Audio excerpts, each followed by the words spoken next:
Hello, welcome back. I am dishfishh and I create videos on how to make, save and invest money. Now, if you've been subscribed to my channel for a while or you've seen my other videos, you know that I got a haircut. Every time I feel like I want to change up my look, my go-to options are a haircut, scratch that, an extreme haircut, tattoos and piercings.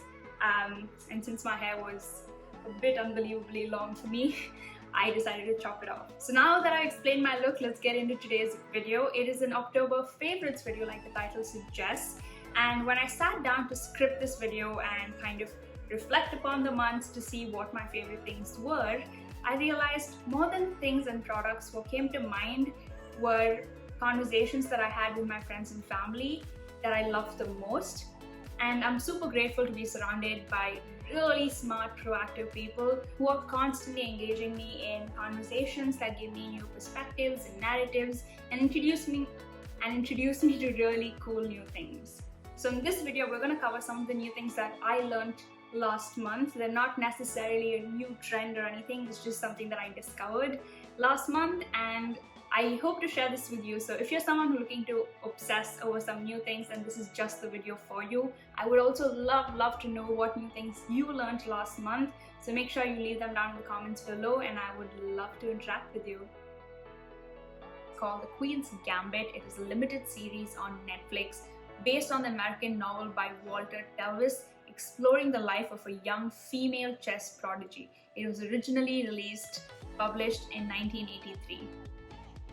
It has an IMDb rating of 8.8 out of 10, and I will leave the link to the trailer in the description box so you can check it out. I was especially excited for this show because during the lockdown, I took up a liking to chess and I was kind of learning it from a friend.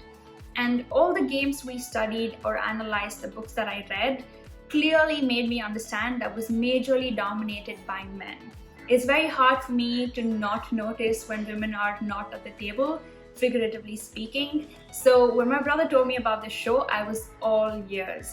We watched it with my entire family and all of us loved it. The main character, Beth Harmon, played by Anya Taylor-Joy, was so convincing. I really wished she existed. The story is really gripping, as in it makes you want to really binge it. It has its moments of laughter, loneliness, pure cheer because it's a sport. And you kind of see her progress through levels. Basically, if you haven't watched it yet, go watch it. Hello! So I kind of filmed a little bit yesterday, but it was raining, so all the audio had like just rain noise in the background, so I'm filming again today. And this is why I'm in the traditional outfit. Today is Dhanteras Puja, and my mom refuses to let me get out of this outfit back into my previous outfit. So we're just gonna roll with the whole Indian look today. Let's get started. This is an American TV show inspired by true events and Pulitzer-winning article. It has an IMDb rating of 8.4 and the cast really delivers the story, one that kept me up for nights. This one also requires a major trigger warning for sexual assault. There are two things that I was constantly thinking of after I finished watching the show. The first one is that the story is about this young teenager who is a victim to assault and reports it to the police. And the people around her and the police choose not to believe her, taking her background into context. She has a really troubled background. She's moved from foster home to foster home, one abuse to another, and so naturally sometimes she acts out. She's needy and attention seeking, and she's a teenager, so all quite natural. But because of this behavior of hers, they choose to believe that all of this that she is talking about is made up. This got me thinking about how many victims are probably out there who aren't believed. And I honestly can't think of anything more worse. When a victim comes out with their story, it takes a lot of courage and strength. Knowing all the consequences, having to repeat the incident 100 times over, having your character questioned and sometimes absolutely stripped down, being made an example for others to learn, and God knows there's so much more. So, if someone comes forward and trusts you with their story, please just listen. Don't try to put their background into context or their behavior into context. Don't question them about why, how, and what. Don't try to form conclusions based on the person they're accusing and what relationship you have with them and what your experience has been. just listen, because you really don't know the truth. Second thing is that a few weeks back, my mom was asking me to take a few extra precautions just to be a little safe when I was going out with my friend, and I snapped at her for being cynical. Now, I know it can get frustrating to constantly double check your cab driver, your drink, your surrounding, now wear earphones, just your clothes, just everything. You're constantly double checking. But God, better safe than sorry.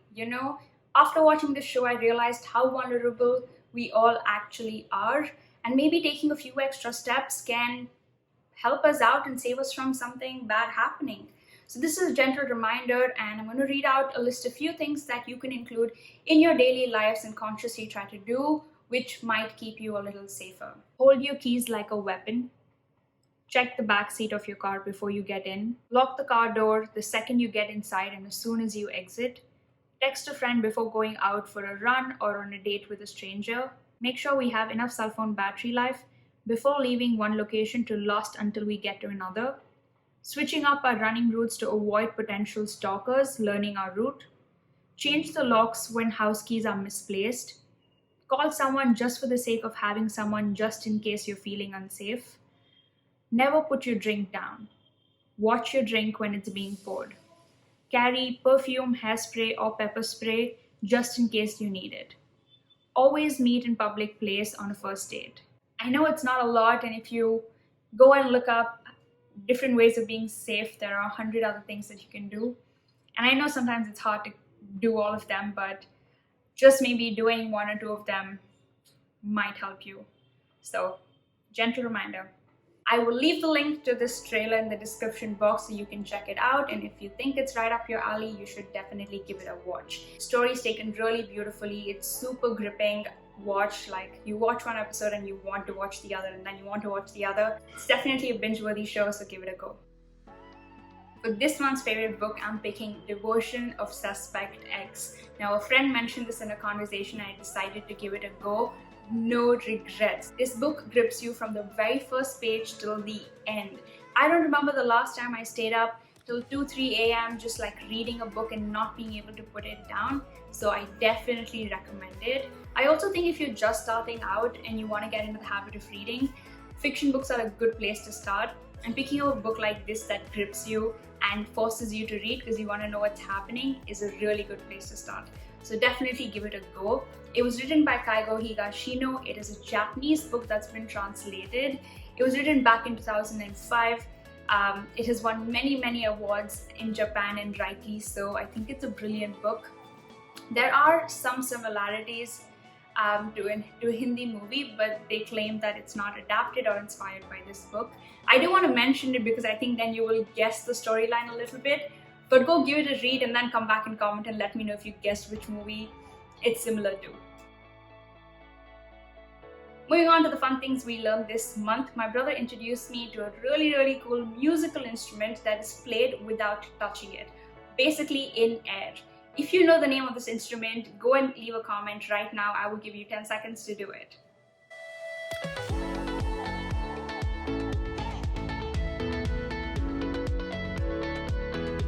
That felt really dumb, I'll probably cut it out.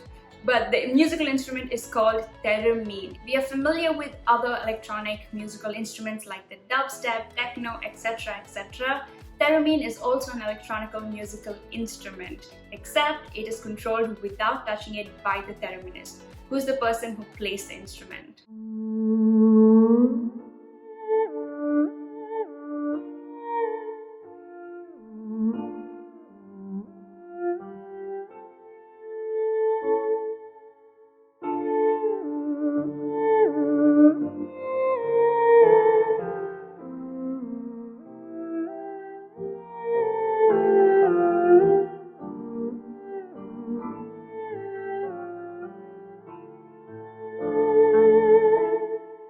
It was invented by a Russian called Leon Theremin in 1928. It is the most mesmerizing musical instrument I've come across. The minute I saw it, I got obsessed with it. I went and binged all the videos there were to watch on it. I tried to learn how it's played, because how do you play a musical instrument without touching it? So I found a video that beautifully explains the science behind it. I'm going to leave it in the description box so you can check it out. I listen to this music when I'm doing yoga, reading my books, or even just studying, because it's just very calming for me. It kind of really sends me to a good place in my head. So I will also leave some of the pieces that I absolutely love if you want to check it out. But it's a really cool instrument, and if you want me to do reaction videos for people reacting to Theremin, then let me know and I will do that. Fun fact, it was actually called Etherphone by Leon Theremin, but later on renamed in his honor as Theremin. I definitely wanted to learn it because I started obsessing over it. I didn't find it on Amazon, so if you know where to get a Theremin, let me know in the comment section, and that would be awesome. Now, last month was also filled with me being obsessed with paradoxes. It started with a small conversation with my brother and friend, but it got me completely hooked. We'll talk about one simple paradox in this video, but if it gets you interested and you'd like to see more of it, then we will get a guest on the video who will help us understand and break down some more complex paradoxes. So if you want that video, then make sure to like this video. For the ones not familiar with what a paradox is, it is basically a statement or a group of sentences that contradict what we know while delivering the inherent truth. Now let's start with some simple paradoxes that you will have come across or are familiar with. Statements like, it's the beginning of the end, you're really shallow deep down, I know one thing that I know nothing, you get the gist. Now we've all experienced this where you're sitting down with your friends and you're watching something and a character comes up and all of you remember that character being distinctly dead. You probably remember their funeral, articles that have come out, but when you go and check online, that person is actually alive. This is called the Mandela effect. It is a collective misremembering of a fact or an event. Now, why is it called the Mandela effect? This term was given by Fiona Broome, a paranormal enthusiast who, along with a lot of people from all over the world, believed that Nelson Mandela, who was imprisoned for 27 years, died in prison in 1980s. But in fact, he went on to becoming South Africa's president and died in 2013. But people were so sure he was dead. Some of them even claimed to remember seeing his funeral on national television in the 1980s. Crazy, right? Another Mandela effect that all of us are going to fall prey to is one from Snow White. Now I want you to go ahead and comment down below what the most famous line involving the mirror from Snow White is. I'll give you 10 seconds.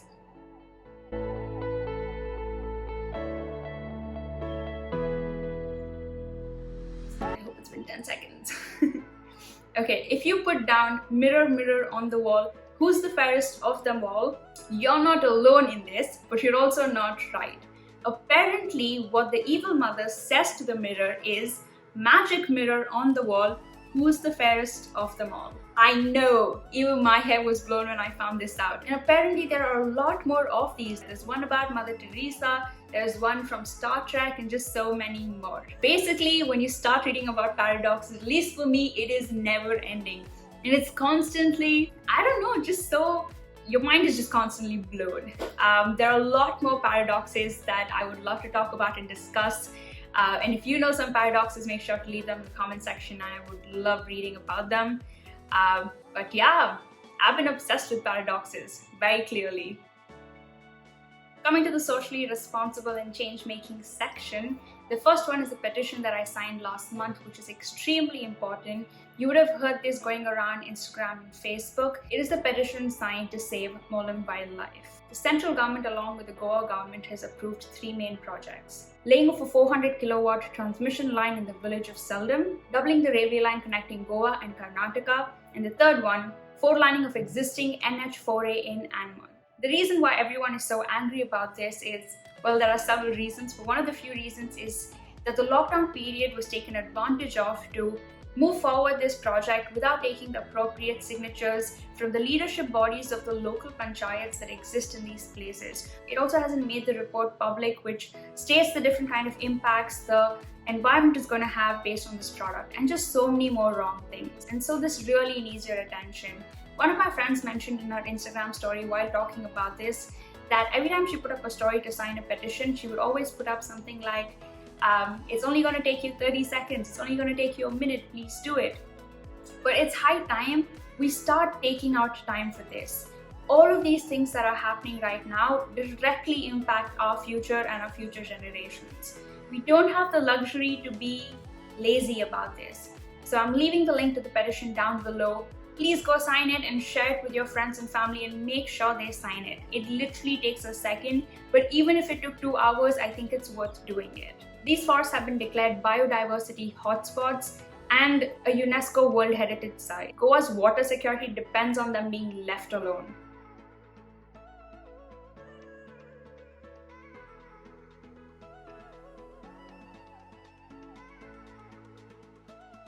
Most animal rights and conservation organizations are dying because of the pandemic, and the Diwali is only going to double their load with more injured animals that need help. So this Diwali, if you're looking to spread some light, then I will put up a few organizations right here that are trusted and are doing awesome work to help animals out. I'll leave the links in the description box to all the organizations where you can go and make your contributions. Alright, I think that concludes this video. My god, to make this video, I required a lot of motivation because Chennai's weather has been quite gloomy and rainy, and I don't know, I just haven't felt like sitting in front of the camera and filming, but I forgot how much I enjoyed it. So that's the end of the video. I hope you like this new format of talking about the random things that I did in the previous month instead of just products, because I don't use that many products, I don't purchase that many new things. So I thought this was more authentic to what I do in a month. So if you like this format, make sure to like and subscribe to my channel for more videos, and I will see you in the next one.